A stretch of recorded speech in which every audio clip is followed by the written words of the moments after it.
It's Wednesday, I'm in for Lou, through till 6, and we love chatting to people across our region about exciting things, like our next guest. So, question, do you love an evening of art? I know I do, my hand's up. Now, on the bill, a place called the Crypt Gallery in Norwich, from Tuesday the 21st, something called Pop Goes the Easel. You see what they did there? Now, this 2-week exhibition, I'm hearing, by Kerwin will show his stunning Jackson Pollock-inspired music-themed pop art portraits on full display. You better feast your eyes. Let's find out more about it. Kerwin is on the line to tell us a little bit more about this amazing exhibition. Good afternoon. Hi there. So first of all, the big question, how excited are you? I mean, I've just described what it is. To be able to show off this collection to the public, it must be something you're really looking forward to. Yeah, no, I'm very excited to be getting my whole collection of paintings on display once again. There'll be about 40 to 50 of my different music icon paintings. My original acrylic pieces of all our favourite music icons created in my signature Jackson Pollock pop art infused style. So these will be really bright and colourful all around the room with all different icons from different eras, different styles of music, all through the ages. So there's something for everyone. It's not to be missed. I'll be having my range of prints and merchandise and homeware and clothing range all there as well, with my TV playing my painting videos. I'll be having music and other surprises. I'll be there myself as well to meet everyone. So yeah, there'll be a lot going on and I can't wait. Come on down. Can you describe a couple of them for us? Because obviously this is radio. We can hear you talking. Yes. But can you paint a few sort of pictures with words about a couple of your favourite pieces? Yeah, so I launched one yesterday, actually. My latest painting is Debbie Harry. So this is a really bright pink and yellow piece, very pop arty, in a Roy Lichtenstein type style with a nice kind of bold outline to it and some nice pop art dots going on. So this is a really bright and striking one to look at. One of my biggest ones is Jimi Hendrix as well, with kind of paisley bits going on and lots of details and purple and blue splashes. So that's always a really popular one as well. I've got a nice Elvis one with the TCB lightning bolt, which will be going on display for the first time. So they're not to be missed. And my style of painting comes originally from the Stone Roses type artwork, with all of the Jackson Pollock bit and the sort of chaotic splashes of paint going on.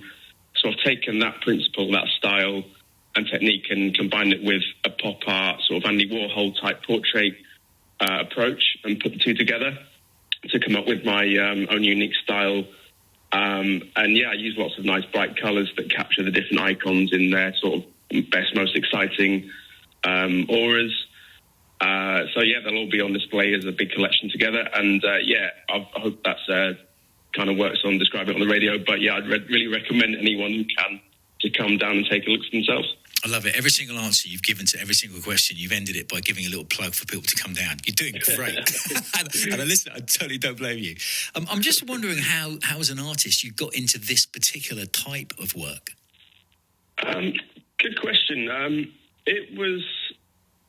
It kind of happened a little bit by accident in terms of I got into painting again for fun about 4.5 years ago. And as I said, I took this Stone Roses type inspired technique with the Jackson Pollock action painting, it's called, where you lay your canvas on the floor and throw the paint sort of with a brush rather than applying it directly onto the canvas. And then I had the idea just to combine that with a portrait style of the Beatles. Originally was the first one. And then that came off so well, that was just a fun thing for my bedroom wall. And I kind of stuck with that, did some more of my favourite music icons, and then just sort of did different faces from different eras and different styles of music, using lots of different bright colours and colour schemes. And then I launched my brand by Kerwin about 4 years ago this month. So I launched just with a small website. And then when the pandemic hit, I just had all this time to throw into my art, both doing lots of painting, doing lots of marketing, which is really fortuitous for me in that sense, the timing of it all. And then, sort of grew the website, did lots of marketing bits online. And then when we could open up in between the lockdowns, I started doing exhibitions here and there in Norwich and London. And then she's been having fun and growing it at each stage. And then the biggest milestone so far is probably an exhibition out in New York last summer. I did an art fair for a few days over there, so I flew all my paintings out and merchandise and stuff, and did my first international exhibit just over a year ago.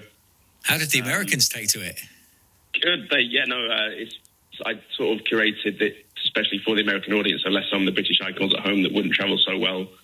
So I think Oasis never quite made it as big in America as they'd like to.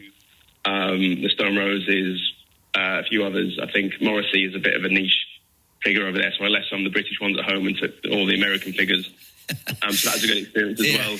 Good thought. I mean, the New York art scene is insanely big, isn't it? Yes, yeah, there's a lot going on everywhere you look in New York. But I think my style's very sort of American New York pop art inspired, so it was a perfect location to get it all on display. So that was that, and now I'm looking forward to coming back to my hometown Norwich next week and exhibiting back again to the Norwich crowd, which always has that sort of certain relationship, and I think people from the region can really resonate with my story, and that's always worked really well when I've done a display in Norwich. Well, good to talk to you, Kerwin. Thank you for joining us today. Kerwin Blackburn there. Now, wherever you live, if this interests you, make the journey to Norwich. It starts next week, 21st. Pop goes the Easel. And, at the Crypt Gallery. Just have a little Google on it. The Crypt Gallery. It looks a really beautiful space. And we want to thank Kerwin for joining us this afternoon. It's 10 to 3.